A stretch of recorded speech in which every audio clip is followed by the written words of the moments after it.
একটা ছোট্ট ছেলে প্রতি রাতেই মাকে বলতো, মা, আমার খুব ভয় লাগে, তুমি আমার পাশে বসে থেকো।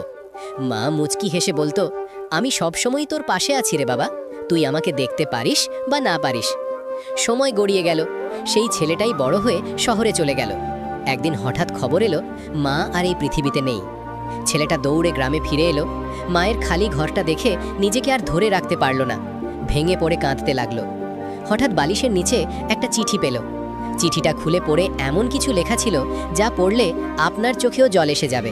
কিন্তু তার আগে একটা কথা, সেলিব্রিটিদের জন্য আমরা মিলিয়ন মিলিয়ন লাইক দিই, কিন্তু মায়ের জন্য কখনো লাইক বা সাবস্ক্রাইব করি না।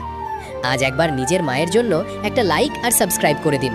আর আপনাদের জন্য একটা ছোট্ট চ্যালেঞ্জ, চোখ বন্ধ করে কমেন্টে শুধু লিখুন মা। দেখি কে কে এই চ্যালেঞ্জটা পূরণ করতে পারে। চিঠিতে লেখা ছিল, বাবা, যখনই ভয় লাগবে মনে রাখিস তোর মা আজও তোর পাশেই আছে।